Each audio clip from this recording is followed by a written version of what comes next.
Welcome to the Michele Tafoya podcast, sponsored by Genucel. We thank them for their promotion on this show. We have had Riley Gaines on this show a couple times. She swam against Lia Thomas at the NCAAs. Today, Paula Scanlan, who swam alongside Lia Thomas at Penn. That's next. Now, it's the Michele Tafoya podcast. So Paula Scanlan has joined a slow but surely growing number of women who are speaking out to save women's sports, to say, look, women's sports are for biological women, not biological men who become or who transition and are trans women. There is a difference. It's chromosomal. It's in the DNA, etc. Paula Scanlan swam on the Penn swim team with Lia Thomas. She's going to tell us the entire story from when she found out that this was going to happen, that she was welcoming a teammate of another biological sex, and how it went from there, and why she's now decided to join this chorus of voices to try to save women's sports. It's as simple as that. And, you know, it's as simple as this. Look in the mirror, and do you have any dark spots? They're not going to go away on their own. Introducing the Dark Spot Corrector from Genucel, right in time for the end of summer. The Dark Spot Corrector, with not one, but 3 cutting-edge ingredients. It goes to work fast to target sunspots, dark spots, liver spots, and even old discoloration, both on your hands and your face. You are going to be amazed at how quickly this works, and you see results. Now, you can enjoy your summer, the sun, the beach, the barbecues, the baseball games without the embarrassing spots. With Genucel, you'll see the results or your money back.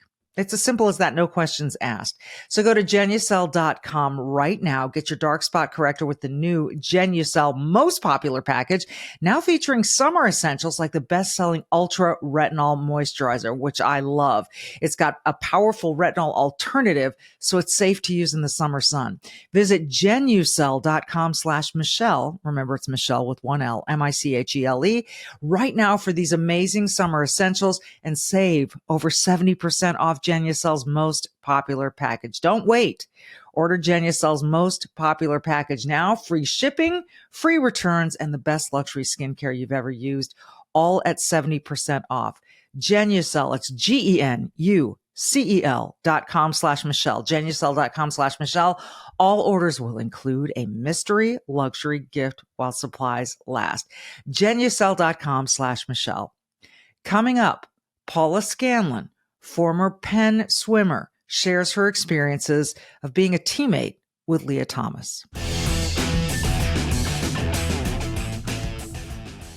Paula Scanlan, welcome. I'm so glad to talk to you. You have only recently started, sharing your experience at Penn swimming with Lia Thomas. And I'm just wondering what finally made you decide, and I know you've been asked this a lot, but for our listeners who may not know your story, what made you decide to start talking? Yeah, so a lot of it was in the last year. I really thought being removed from the situation would help me kind of keep my distance from it and say, oh, I don't really care anymore. But in the year between graduating and coming forward, I saw this continue to happen to other girls. I saw this happening not just in sports, but in women's prisons, in women's domestic violence shelters, and a lot of places. And then I kind of said to myself, if I have this opinion that's so strong, but I'm not willing to speak about it, then why is it worth even having that opinion? And in that period of self-reflection, I realized that I feel so strongly about this means that I do need to speak about it. And eventually that led me to my decision of coming forward and sharing my story. And it's been very relieving to be able to do so. I feel like a heavy weight has been lifted off my shoulder for telling the truth. I bet it's been liberating. And when you say talk about this, we're talking about trans women competing in women's sports, or as you mentioned, being put into the women's prisons or, wherever women are supposed to be protected, it seems. We are seeing this slow creep of biological men who now identify as women coming in and making these women feel unsafe. Let's start with your story. You're a swimmer at Penn. Your whole family went to Penn. When did you first hear that Lia Thomas was going to go from competing on the men's team to competing on the women's team? In the beginning of the school year in 2019, so around September 2019, we had a team meeting that was separate from the men's team. And I noticed a member of the men's team was sitting there named Will Thomas. And we're like, oh, I wonder why Will's hanging back here. And our coach goes, Will, this is your meeting. And I said, that's very odd that a member of the men's team is running a women's team meeting. And in this meeting, Will Thomas told us that they would be transitioning to the women's team. And they're going to be on the men's team for the remainder of the season, but starting the next season, they would be part of the women's team. And just said, I now go by she, her pronouns. And that was it. It was a very brief 5-minute meeting. There was no opportunity for questions. It was just, we were told and everybody got right into the pool right afterwards. And it was like nothing ever happened. So we knew for a long time. And at that point, I really started reading scientific papers. I said, what is the NCAA policy that even allows this? So at that point, I really started deep diving into what that looked like. And I immediately knew it was unfair. Yeah, I would guess that the reaction among the entire women's team was a little bit of shock. This is the first time most of us have heard of anything like this happening. So did you talk among yourselves? You said you jumped right into the pool after the meeting, but later, was there any discussion amongst you like, what is happening here?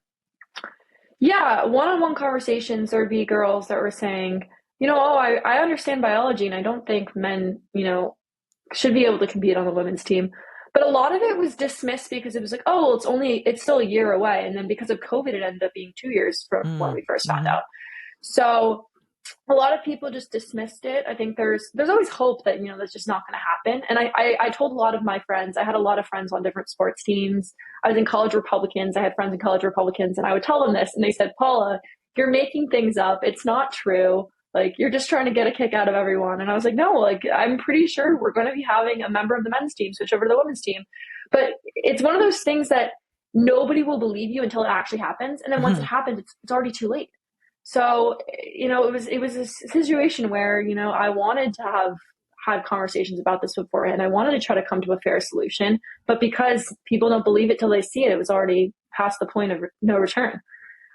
So was it really once it started, was there really no recourse, no discussion, no questioning, no, hey, what about this entire team of women? And we don't agree with it. Was there nothing and why was that? Well, people who went to our coach one-on-one, obviously he would never say this stuff to everyone, but if you had a one-on-one conversation, he acknowledged there's difference of opinion. He acknowledged that some people might think this is unfair.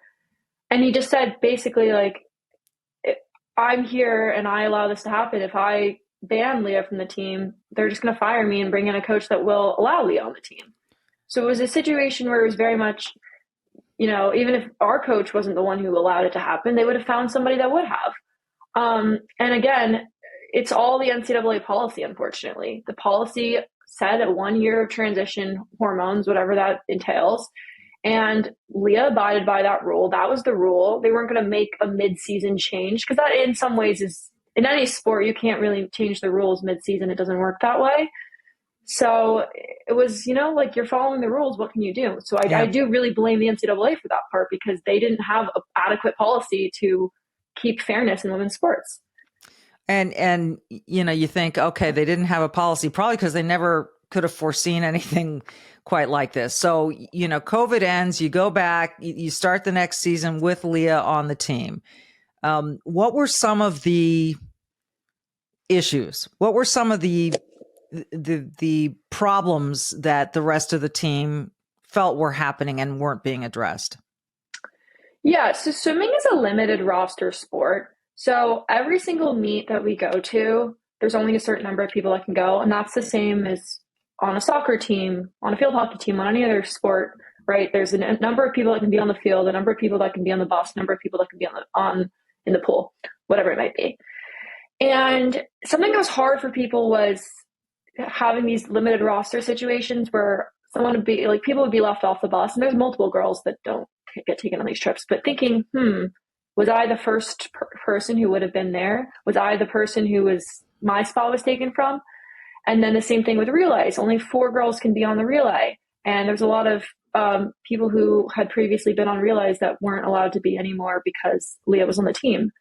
So I think just that feeling of losing your spot, and that's even on our team. And then we're actually benefiting from Lia being on our team in terms of scoring. And then I can't even imagine how the other girls in the Ivy League and these other schools that had to race against Lia feeling, okay, well, I would have been second or I would have been first, but now I'm third, now I'm second.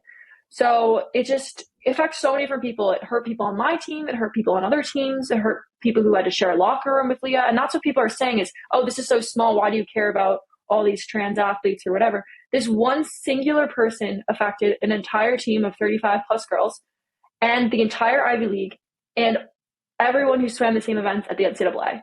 That is hundreds of people that are affected by one terrible decision and policy that allowed one person to compete. And that's what people don't realize. And I think what you just said is really important. You said one terrible policy. You're not saying one terrible person. We have no problem with Lia Thomas or anyone else. That's what I find. And I wonder how you combat this, because a lot of people just boil this down to, oh, you're homophobic, which has nothing to do with this. What this has to do with is simple biology and fairness. So when people come up with that response, like you're just against Lia, and it's the policy. It was how unfair it is. And you've just articulated how many people were affected. So have you gotten the transphobe backlash? Yeah, all the time. People are accusing me of things. They're saying I'm trying to ban gender affirming care, all of these things. And I've made this very clear in a lot of my interviews and everything is I don't have any hate for anyone who's going through something as terrible as feeling that you're born in the wrong body and that you have gender dysphoria. I think those people need to be treated with love and care and support and given the right kind of resources to help them get through what they're going through. But people who are at fault in this situation are institutions like the NCAA, like the University of Pennsylvania, like all these other schools that have allowed for this delusion to continue, right? So when you first find out a member of the men's team wants to transition to the women's team, I think the first step should be, okay, why do you feel that way? And really talk to them and dive down why they feel that way instead of saying, oh, of course you can. Here are hormones you should take for a year and then you'll be allowed to do that. I don't think that that's the right solution. And I think going forward, that's really what we need to attack, not these people that are coming into the women's sports, not these people that believe that they're born in the wrong body. So definitely. Swimming is not the only sport this has affected. Certainly Lia Thomas got the lion's share of attention because of her success at NCAAs and the like. And this is a high profile university, Penn, and a high profile league, the Ivy League. So obviously there was a lot of attention, but we are seeing this a lot in cycling. Even I've heard it's even happening in poker. Now I'm not sure. Poker, it's your mind that's working. I'm not quite sure. But look, we've established women's and men's divisions for a reason. And that is for fairness and for, trying to equal out, level the playing field for athletic and other competitions. You've since become part of, sort of this growing group. I've talked to Riley Gaines a couple times, and she has said to me, I feel far more support than I do backlash. What's your experience been so far? Yeah, I would say so. There's definitely been a lot of support. I've had girls from high school that I wasn't even very close with reach out to me and tell me that they support me. I had a kid I went to middle school with that I haven't spoken to since maybe 2013. It's been 10 years. He reached out. My parents' friends have reached out to me. There have been plenty of support. And of course, there's always people who doubt this, but that really shows me how this issue is not a right, Republican issue. There are so many people on both sides of the aisle that agree that women deserve equal treatment and women deserve rights. And there's a really small minority that believes that biological men entering women's spaces is right. So I think that's really shown me. I was very surprised by not just the number of people that reached out, but how certain people who are on the left side of the aisle have reached out to me and also told me that they support me. Yeah, I think you're spot on there. We've seen that this crosses the ideological aisle, if you will. What is the situation now at Penn and in the Ivy League? And do you see any hope for, are things moving in the direction that you had hoped they would, or are we still really in a big sort of battle situation here?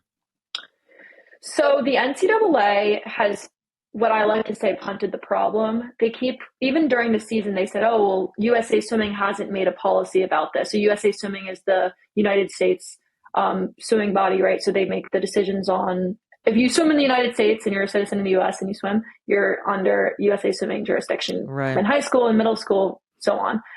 And so they said, oh, USA Swimming doesn't have a rule, so it's not going to be an issue.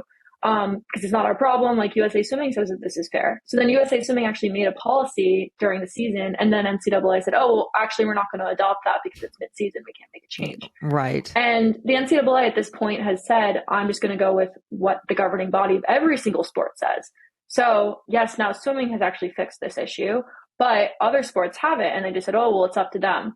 So it's very much a decision where multiple different people will say, oh, well, it's just the NCAA saying that. And the NCAA will say, oh, well, what are they saying? And they kind of go back and forth, and no one really makes a blanket policy, which I think we should have for fairness for everyone, because just because you're competing in a different sport doesn't mean you don't deserve the same fairness that somebody in a different sport might get. Right. So it's really hard. And I don't like that it's still that way and they haven't made enough changes. Being on this team with Lia, you talked about how different teammates spoke to one another, but how did you work to accept the situation as it was? How did you come to sort of some sense of peace for that season that Lia was on the team? And I don't know if you embraced it or just lived with it, but how did you come to some sort of like, okay, here's where we are. This is what we've got to do. How were you able to do that? So the biggest thing that people don't realize is the Ivy League canceled all athletic competition from the 2020 to 2021 school year. So every single athlete in every sport did not have a season that year before. And so I think the biggest thing was a lot of people were very excited to just be back to normal classes. That fall 2021 semester was the first time I had taken an in-person class since January of my sophomore year, or February of my sophomore year. Right. And I was a senior at that point. So that year and a half period of no athletic competition, of no in-person classes, and then finally coming back was just really exciting for a lot of people. And I think that really helped overshadow what was going on, because it said, oh, well, I don't care that this is happening to our team. You know, I finally get to be back in the pool with my teammates, and I get to be back in the classroom in person. So I think that kind of helped cover it up a little bit. Yeah.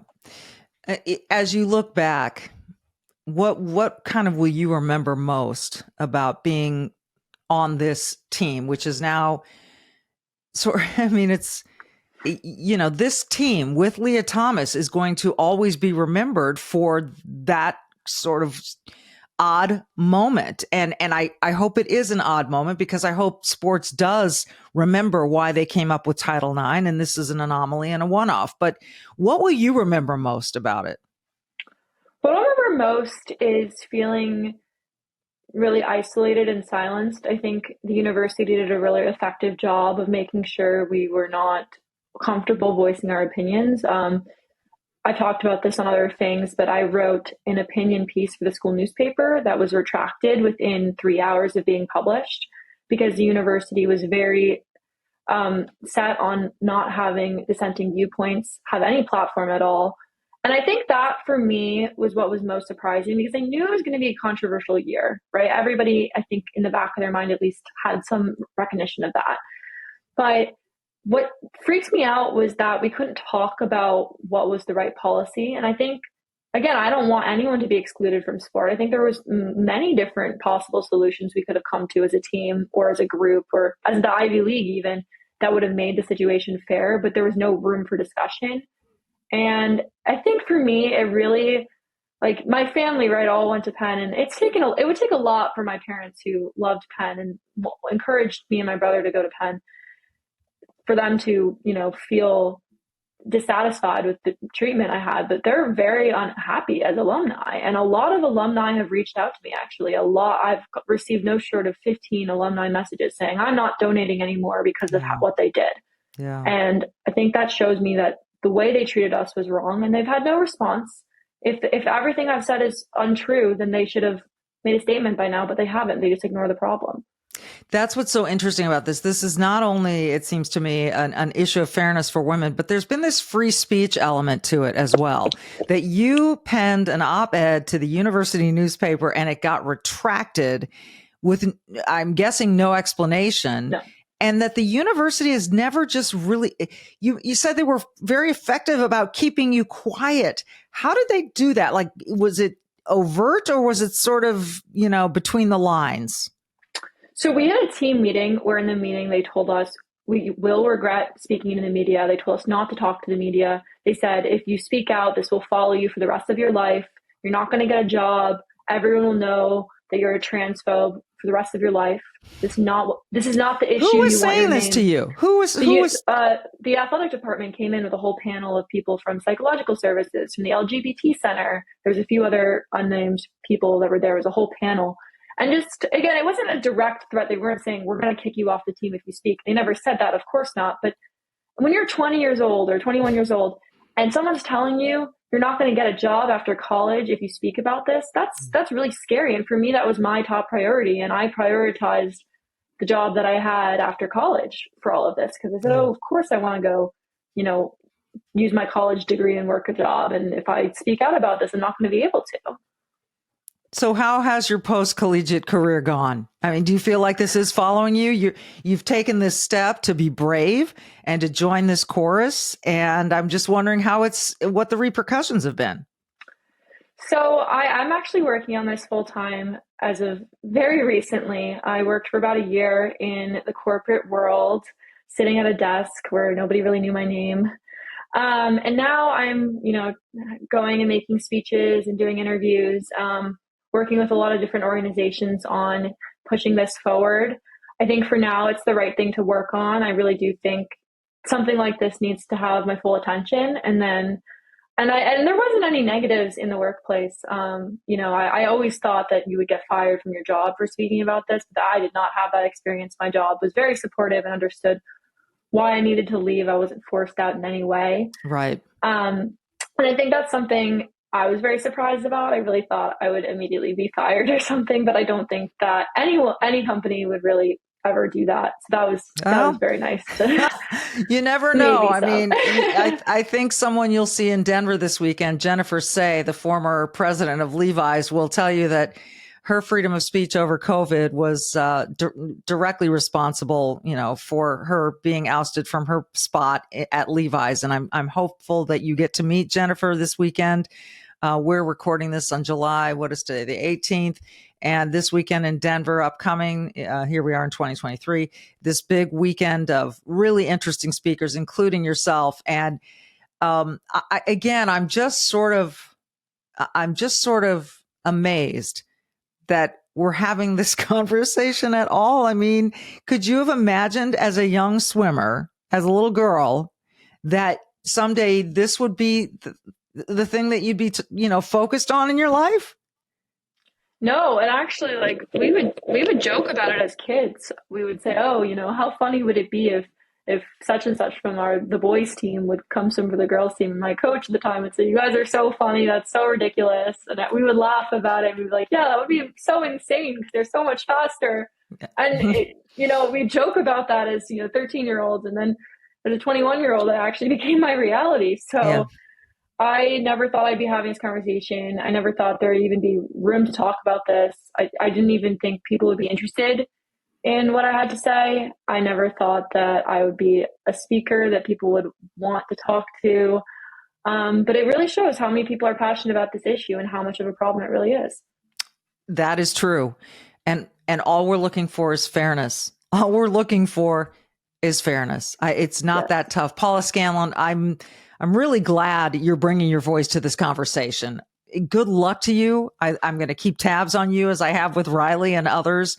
And I wish you nothing but the best as you move on ahead fearlessly as you are. It takes courage, and I'm glad you have it. Thank you. Thank you so much for having me. She is Paula Scanlan. I'm Michele Tafoya. As always, be brave and do good, and we'll see you next time.